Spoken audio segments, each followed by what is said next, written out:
Hello, everyone, and welcome to the Thriving Marriage Podcast. Today, I have my lovely wife, Jennifer, with me today, and we are going to be talking about reasons why married couples give up too soon in their marriage. So this is like a situation of like, why do people ultimately decide that things are unworkable and it's ready to throw in the towel and to maybe move towards divorce? So the hope here is to be able to talk to all of you about maybe if you're not wanting to move towards divorce, maybe some of the things that you can provide the relationship to avoid some of these pitfalls. But before we get into that, I do want to get into our client win of the week.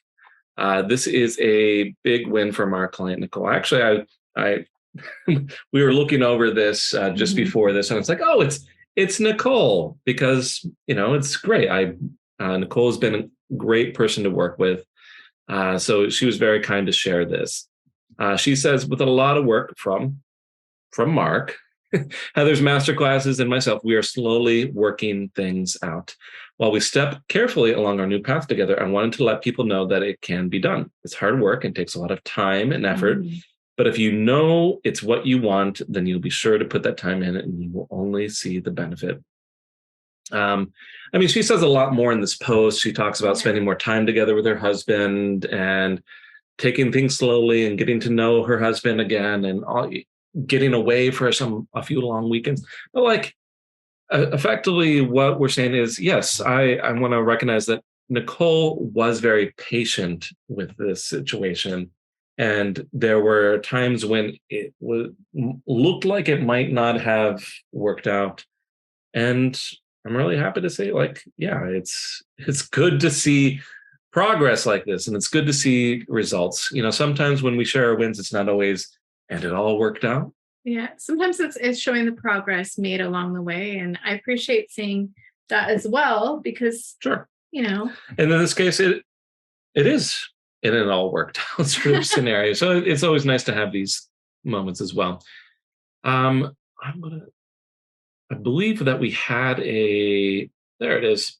We had a poll a little while ago. This was, honestly, we're a little bit behind. This was a couple of weeks ago. We were talking about, why do you think couples give up in the relationship too soon? We asked all of you. And we had a lot of different answers. We heard things like a lack of respect, outside influence was some comments. There was a sense of there not being any compromise. And I do think a lot of these things, right, are going to have an impact. Yeah. And we'll talk about some of these things. I see fear, resentment, lack of trust coming up, which is definitely something with progress. Yeah. And I always like kind of looping into these polls and kind of comparing your answers and explaining some of these answers in the context of like a more unified theory. That's kind of my rough approach on how I approach some of this.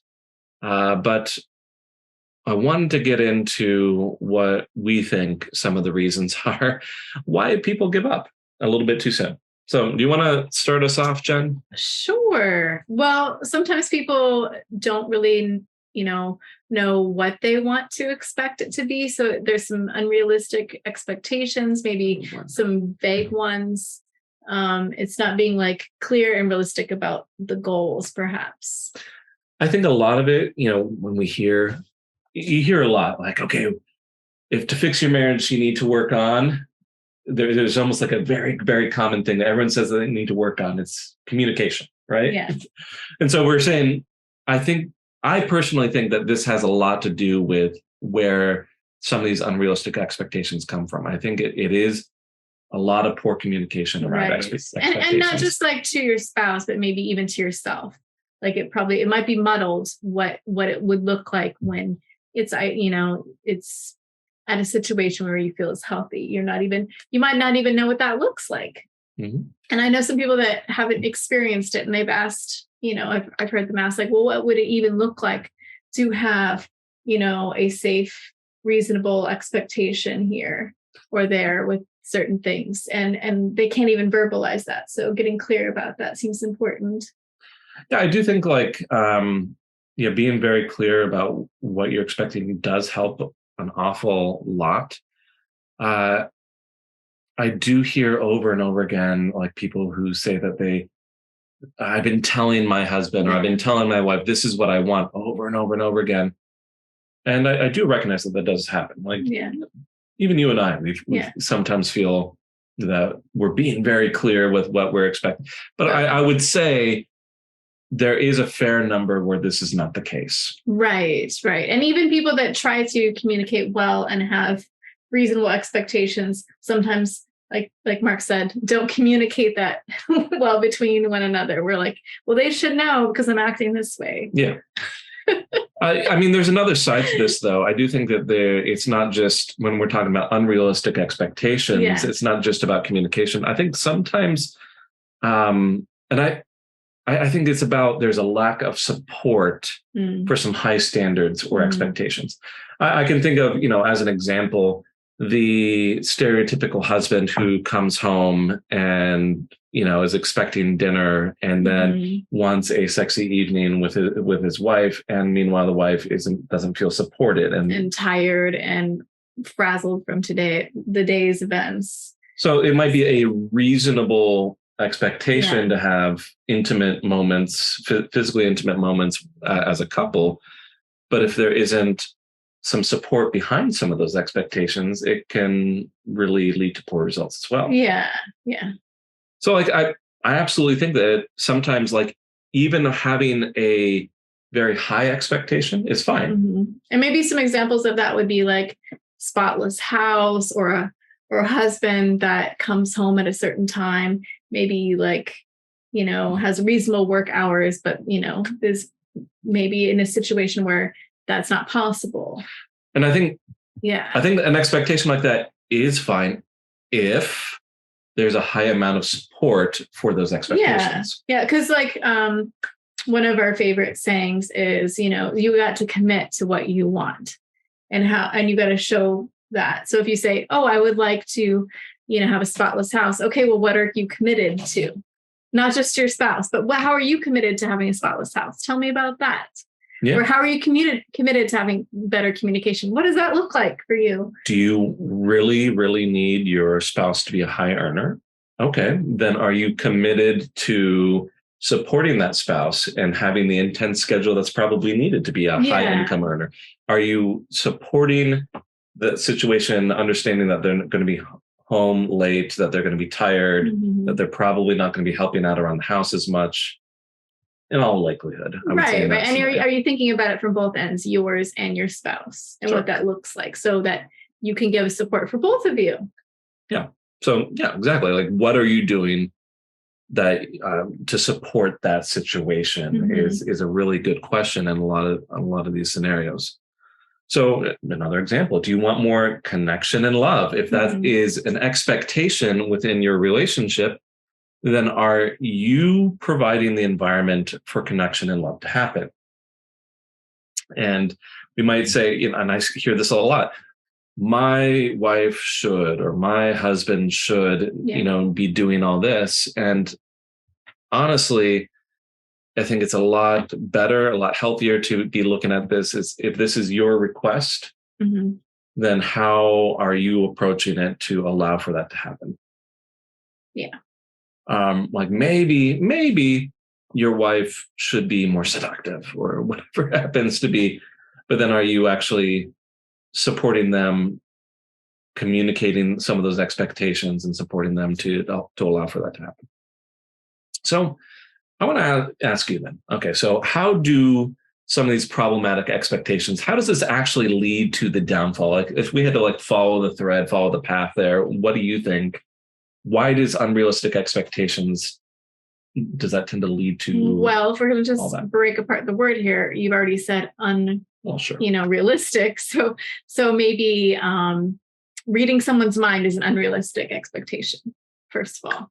And you're like, they should just know. And a lot of people have that unrealistic expectation when we've been married for 17 years and sometimes can fall into that a little bit. And I have to remind myself, oh, well, actually, no, I have to verbalize about this, and that's okay. So we take a situation like that where someone is saying, They should know what I want.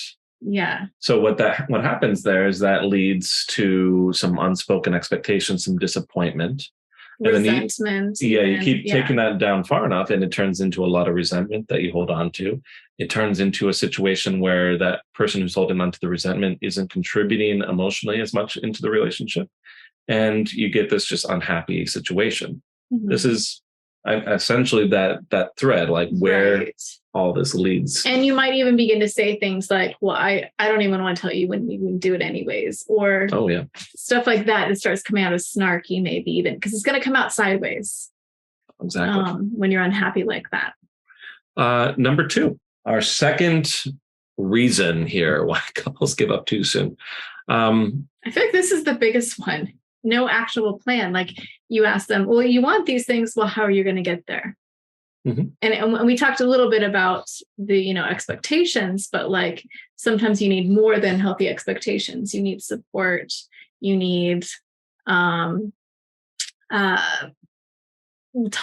like we just learned from Nicole, and patience with each other as you go learn through these things. I think these two items kind of go hand in hand. I do think unclear expectations does lead to unclear plans, which leads to feeling insecure about whatever's wanted. Yeah. I'm thinking like very much, we run into clients where there's like things like alcohol or drugs that are ruining the marriage. And, what I hear time and time again is like there's some desire by the non-using spouse to have some patience, but they've kind of run out of patience. And largely it's this sense of, I don't know how to support. I don't know how to support. I don't know what kind of scenario would lead to this being resolved. Yeah. Like there is this lack of actionable plan that really creates a high amount of insecurity.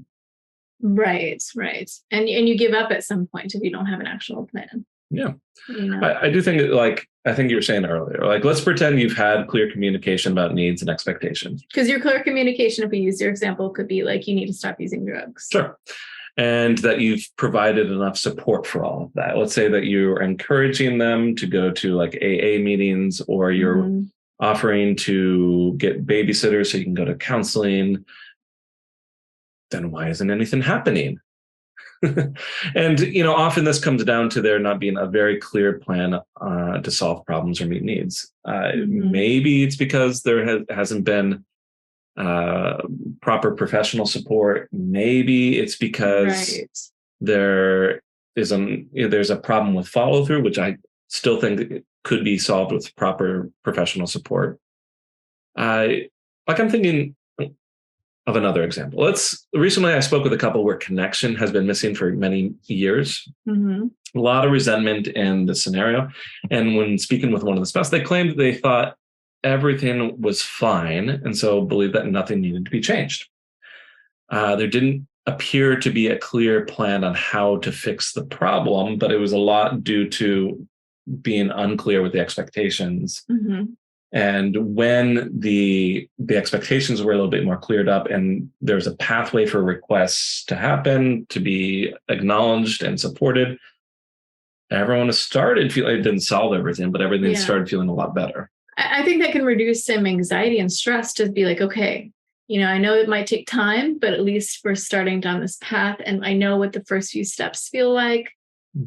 And I think that's really helpful for holding that long-term view. Yeah.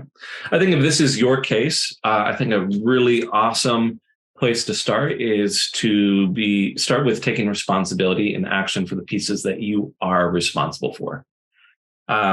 This is very much about trust, and it's very much about security. And a lot of that can be built up with some clear expectations and some follow through, some demonstration. You have like one after the other, and you keep building that up. And it's a lot easier to work around this concern. And I was just kind of even explaining this, or even giving my own thoughts on this, but like, what do you think? How does holding yourself accountable for your own part, your own problems, and creating some plan of action, how does that have an impact on any relationship? Well, I think it gives you an idea of what can you control and what you can't, and coming to peace with that a little bit, especially when it comes to your own emotions, because you can't own someone else's response to you, but you can, own how you respond to them, and you can own your feelings about it. But you can be like, this is hard. They're sad, but there's a difference between how you're feeling and how I'm feeling, and that's okay. So you're referring to like taking personal responsibility of feelings. And let's say that Sure. That's going well. Why is that important, do you think? Because then I'm able to be a little more objective. And that's always important when you're trying to solve a problem. Okay. My opinion there, like when there's a lot of accountability, I do feel like it creates a little bit more a sense of trust and openness. The opposite scenario I feel is a lot of blame, where it's saying, well, I'm feeling bad and you're the reason I'm feeling bad. And my observation in those scenarios is it tends to shut down a lot of communication. Yeah. And it tends to shut down solutions because everyone's like, I don't need to do anything because they're the one that needs to change. Yeah. And then you get kind of stuck. Yeah, this is like exactly what I think happens when people won't come to some agreement of like who's responsible for specific problems or what part of the problems they're responsible for. Yeah. Or if there's a lot of resistance to say, no, I'm doing nothing wrong. I think it really, really creates a lot of, it shuts down communication, shuts down solutions in general. Yeah. So I want to discuss let's apply this very specifically to a few different things, like how an unwilling partner can create some problems here, and how people can kind of get around some of this. So let's talk about this in terms of like substance abuse, because I feel like so when you have an unwilling partner, someone who's saying that nothing is my fault. Because I actually was just talking to someone the other day where there's a huge alcohol problem in the relationship, and the alcoholic says, I'm only drinking because of you. Okay. And it's like, oh, wow, that sounds like a rough scenario. And like, yeah, how do you even get out of that if you're? So I'm wondering, like, in a scenario like this, how does one take responsibility for your own part in order to move that closer to some resolution? So for using this substance abuse, alcohol specifically, you could be like, I feel some really hurt emotions when you are saying some things to me that are hard to hear. I might not agree with all of them, and I don't know what to do. And sometimes so you acknowledge that you use the substance, but it's not their fault. I'm actually going the other direction. Like, my question is more of like, what does the non-using partner do? Okay. And like, here is this situation where a partner is pushing a lot of blame. They're not taking accountability. Okay. And we're talking about saying, hey, part of the problem here is that there's not an actionable plan. There's not like a view on how things can move forward. And we're in a scenario where someone is not taking responsibility for their own actions. Okay. Like, how do we create that is really tricky. Yeah. I actually don't know. What would we do, Mark? Well, like we were talking about, like, part of this is having a lot of accountability over the things that you have control over. You're right. I think that's a very difficult scenario. It is a difficult scenario. I do think, I'm trying to think back to like when I have helped people in these scenarios. And I think a lot of it had to do with creating some healthy boundaries. Okay. I'm thinking of a few different ones. Like, I'm thinking of one client I helped where there was a lot of infidelity, and the husband kept coming back over and over and over again, and then treating her poorly, and then leaving and cheating with someone else. Okay. And the solution there ended up being she took accountability for her just kind of giving in and facilitating what he was doing and making it easy for him to leave without any consequences. Okay. And so, she approached this. She said, okay, this is problematic for me, and this is not feeling healthy, and I need to have some boundaries. And this is one way that things can be better. But I'm going to have this very clear boundary. I'm going to not let you back into the house until you're ready to get some help. And it's not like it comes off as a punishment. It comes off as like this is a healthy thing. Mm-hmm. So it should come off like that. Is that what you're saying as well? Yeah. I mean, we could have a whole discussion about boundaries, and we have in the past. I think we're getting off on a bit of a tangent, but I'd like to look at like one other possible scenario in this case of an actionable plan with a partner that is unwilling to, they're having a hard time taking responsibility for themselves. But let's look at this lost spark of romance. Okay. We're saying, there's a lack of romance here, and it's because it's nothing to do with me. You're just the one that's being unwilling here, and we're having to deal with that. Okay. And it's a little unfair to heap it on one part. It is. Yeah. And I think a lot of our audience actually sits in these situations where there's a lot of blame. Right. And there's a lot of, a lack of hope because there isn't a really clear plan on how to solve things. There might not be an agreement that, it's 100% my fault. Oh, yeah, of course. But even though that might be the blame I do think even in these cases, it's about having very clear boundaries or very clear accountability for what you are responsible for in this situation, and saying, this is what I'm responsible for, and this is what I'm going to take care of. And I also need you, I'm going to draw this line, and I'm not going to take responsibility for these other things. And I think it's very similar to the substance abuse case in that regard. It's, I'm going to take responsibility for these pieces, and this is what I'm going to do about it. If it was a lack of romance, it'd say, I'm going to, make myself available for there to be some romance. I'm going to make requests so that I can feel supported, so that I can have the energy for romance. But I do need you to do X, Y, and Z. Right. And I think a lot of times it's that very clear division. And as we talk about this, I'm betting most people would agree that seems really fair. Whether you're the partner that feels like it's 100% that one person's fault. If we're looking at this very objectively, we can say reasonably that, we should kind of say this is where it ends for my responsibility, and here's where you sit. Mm-hmm. Without feeling blamey.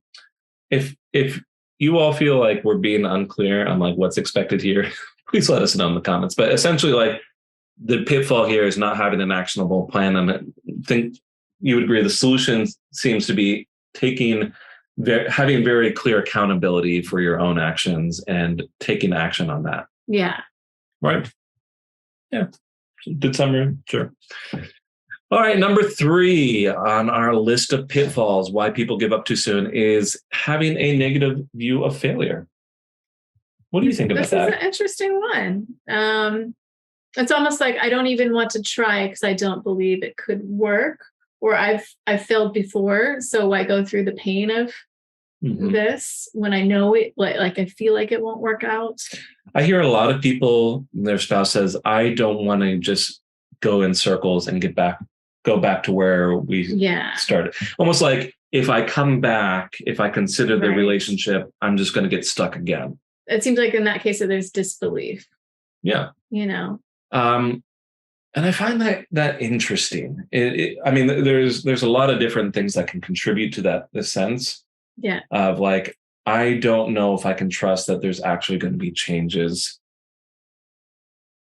And I'm once again, I like to make comparisons to drug use, and I'm reminded of like the times when I was working at a rehab clinic. And one of the things I noticed is that I would have repeat people come through the rehab center. And what was interesting is I do feel like each time they came through, there was a little bit more knowledge, or a little bit more, something a little bit more taken away. Okay. And what do you think about that? Like, is it helpful to redefine the failure and like to look at what kind of progress is needed? So I think it's not a pass fail sometimes, and that's where we can get stuck. I think, just talking about progress, depending on what the problem is, how long it's been there. And the other thing I was thinking of is when people say, I've tried and it hasn't worked, is once again, they didn't have the actionable plan, or they didn't have those unrealistic expectations. And so they were like, well, how did you tell me about that? Tell me about how you tried and it didn't work. And it might be like, for a week, this is what I did. I do feel like and it's you're like, well, very much related to okay, let's pick up and try again, because a week is just a very short time to try a good communication skills. You're right. When you haven't for the whole entire marriage. So let's take this in bite-sized chunks. And that's what we're meaning by, revisiting what it means to pass or fail, and all the weight we put on that. I absolutely agree. I think it's very much related to the other two items that we were talking about. And if you can solve those other items, then this is much less of a big deal. Yes. Yeah. Sometimes though, I do think that it has a little bit of a different nuance. It's not just like I'm going to get stuck. Mm-hmm. It's more like I'm worried about how people will perceive me if we struggle or if we fail. I've heard that like, if I come back, how will your family view me? Because I've been a monster. Or if I come back and this doesn't work, is this going to impact the children? Or are they going to see us go through these terrible cycles over and over again? They might see some fighting, but that doesn't necessarily mean that you're giving up or things are worse than they were before. Sometimes you have to work through things and it can look rocky.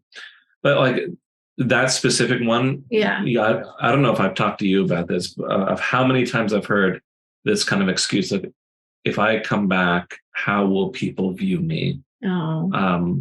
Your family is never going to accept me again, is kind of a statement that I've heard many times. And that can be frightening. It can be frightening to face some of those fears.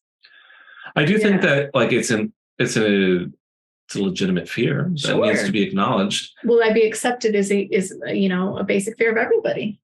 Some of the solutions that I've had to get around that thing is being very conscious of the kind of messages that you do want to build up, and having support, having some sort of actionable plan once again to build up some of these messages. So if it's a fear of how will your family view me? Yeah. Well, how do we want to describe what happened is a good discussion to start having.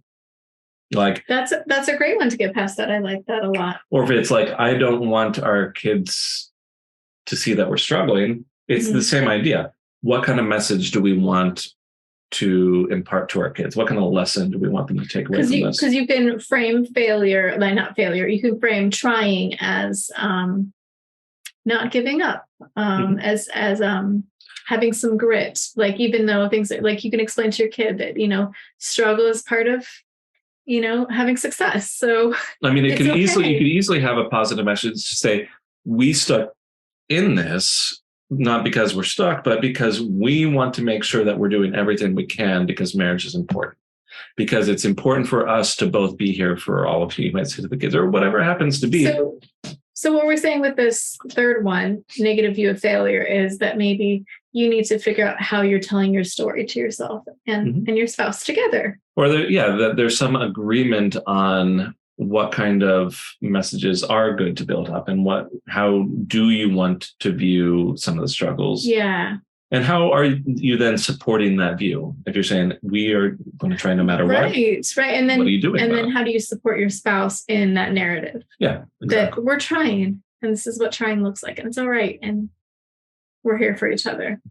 Okay. The fourth pitfall is this unclear on an internal why. And what I mean by that, it's why am I unhappy? Why are things going bad? Yeah. I think we run into a lot of people who are just I just get this general sense of feeling bad. And so. Right. And there's no clear reasons.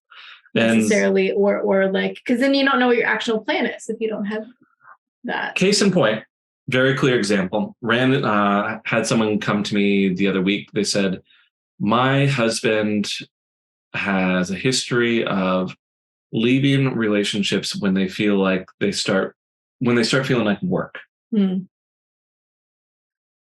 And immediately my thought was super nebulous. That's why is that such a big deal?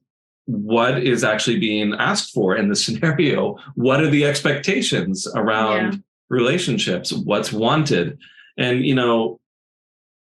exploring some of that, I think would be super helpful in that relationship. I think so. That sounds like there's a lot of discovery to be had with that question. I think understanding your why can help lead absolutely to clear expectations, clear requests, a clear plan. So what, if we take this a step further, like instead of just avoiding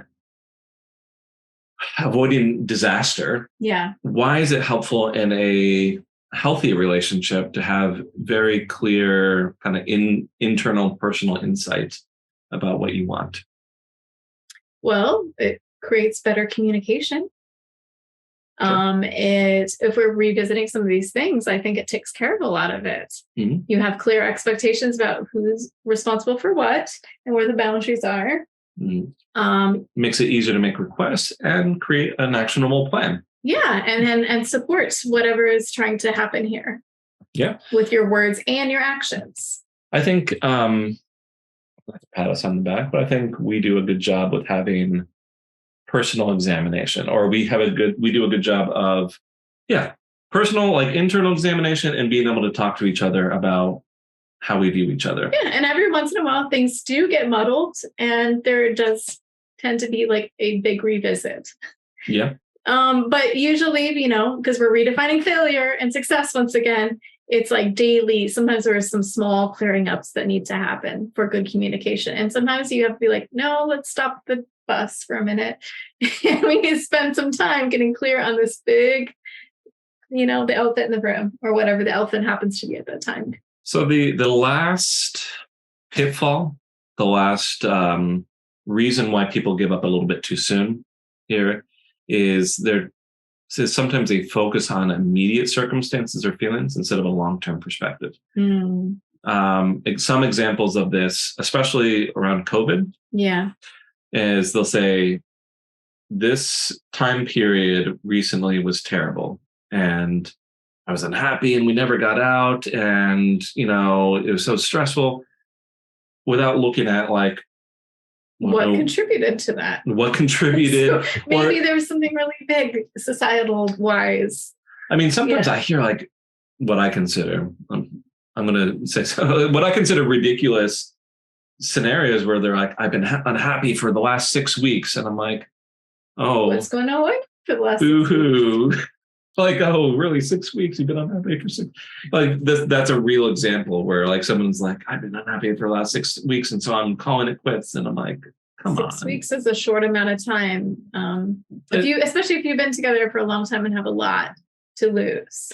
I mean, especially depending on the length of the relationship, I would even consider like too much of a focus on the short term even could be up to like a couple of years. I mean, I know that's a long time to suffer. Right. But if I had someone come in like this, immediately the questions come to mind like, okay, well, what changed in this time period? What are some of the contributing factors for it starting to be less enjoyable? Can we address something in there before we just give up and say there's nothing to be done? So it sounds like there needs to be lots of introspection if this is happening. And it's okay if it's happening. If you feel like you've had a horrible short period of time. Yeah, I do think that like kind of the general problem is like the thinking behind this is this idea of or a tendency to paint broad negative strokes when around the entire relationship, when something a little bit more locally is bad. And I will admit, if I'm in a foul mood, sometimes I'm guilty of this. I'll be like, Jen isn't listening to me, and then it starts becoming Jen never listens to me. And why do I put up with this? And I've been putting up with this for a long, and then I calm down. And this usually lasts like, a brief period. It's a storm and it passes. And hopefully you don't do anything big during the storm that'll have major consequences. No, but I'm pointing this out to kind of recognize the thinking behind this. Right. But we all get them. We all get these foul moods that blow in. And hopefully you have this long-term perspective to be like, this is just a bad few days. Yeah. I mean, it can be. This longer. Is a bad month. Some terrible things have happened. And you all might be saying, well, it's been a bad 10 years. Okay. Maybe this one doesn't apply to you. But I do have enough experience seeing these sort of scenarios where they're like, well, it's feeling bad now. Right. And so therefore it's going to continue to feel bad. And then just looking at all those other circumstances that aren't your spouse and taking responsibility for, hey, perhaps this time period that I'm feeling terrible in it isn't just because of them. I do think that part of the failure here is, especially when there's infidelity involved in the scenario, is kind of the grass is greener sort of view of this is locally bad now. I can escape. Right. And here's this easy, quote unquote, easy solution right over there to feel happy. This person must be my soulmate because it feels good to be with them. And I haven't felt good for this whole time. Yeah. And I think the failure there is seeing that similar patterns or problems are likely to happen in these subsequent other solutions. That I observe that many times that the problems don't automatically go away when you get rid of a relationship. And there's a little bit too much emphasis on how other people are responsible for your woes, is what I think part of this pitfall, but I don't know. Yeah, but every circumstance is different. We're just generalizing. Yeah. So, if the shoe doesn't fit, don't wear it. It's all right. It's not you. Don't apply it. Don't be too offended. So to sum everything up. Right. Basically, what we're saying is there's some amount of error, what I would call errors in thinking, that leads to people saying, that's it, I'm done, when there's a lot of solutions to still explore. Right. And when people say that, they're not seeing the solutions yet, and that's all right. And so if you can recognize what some of these pitfalls are, whether that's unrealistic expectations or a lack of an actionable plan or a negative view of failure, an unclear internal sense of why there's unhappiness, or a focus on immediate circumstances and feelings, if you can identify the pitfall, I think it becomes a lot easier to provide a way out. Yeah. Yes. So if you agree, let us know. And if you disagree, let us know. I love feedback. I don't mind at all if you guys call me out and say, Mark, you have no idea what you're talking about. Jen, you have no idea. We're fine.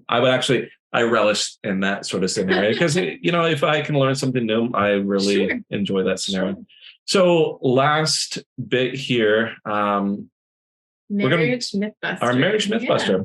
So we always, with this, we like to look at some comments, some things that we see out in the wild, some statements that people make, and we gotta shake our head and be like, actually, that's not true. And this is a good one. The romance never dies for couples in love.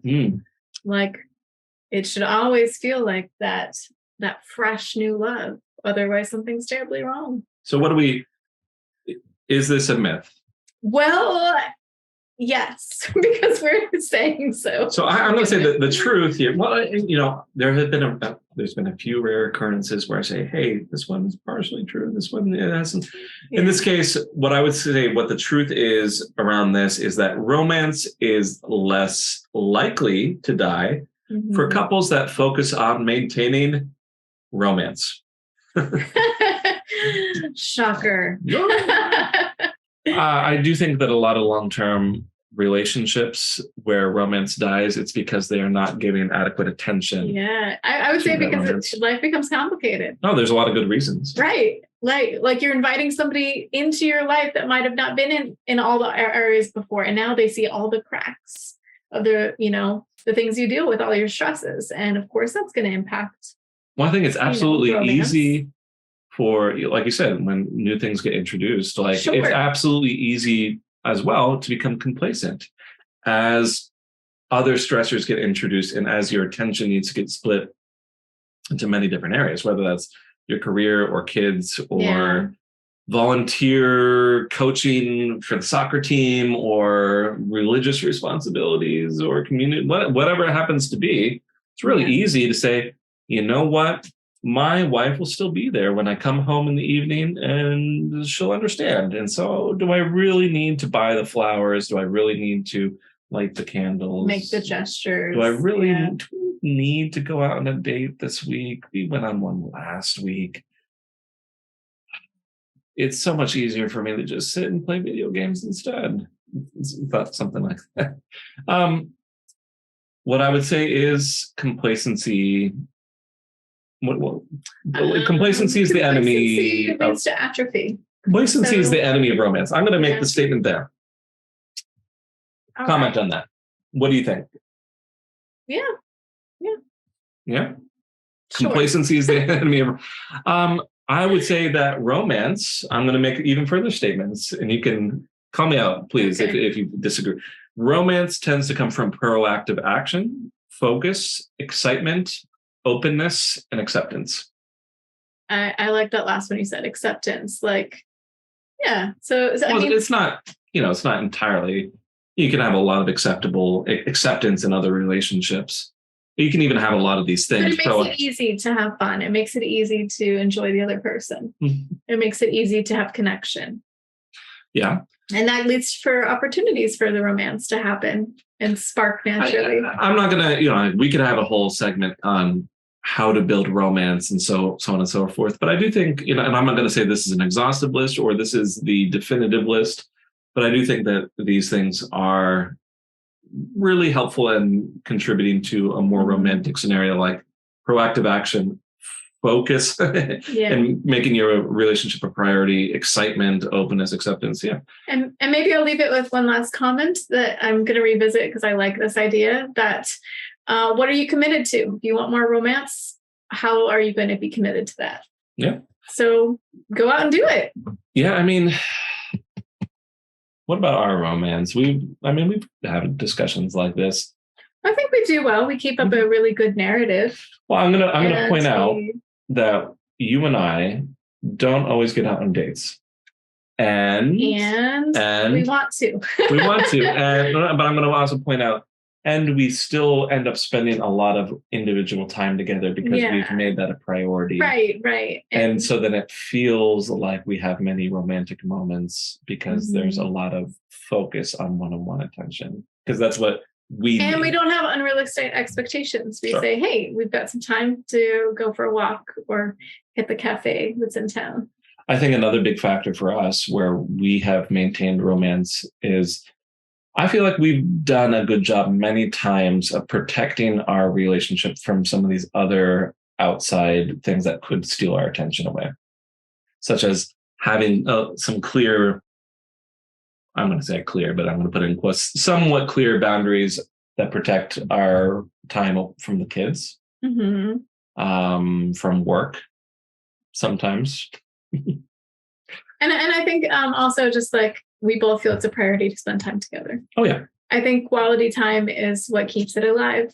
Well, I mean, we could talk, it's love languages and what. Right. But anyways, the summary, the big point that we're making here is that, romance never dies for couples and all. That's just not true. It's more like it's not going to die if you pay attention to it. And if you're conscious about how you're going to build it up, if you have discussion, it does require a little bit more than just it's going to happen when you've been together for a while.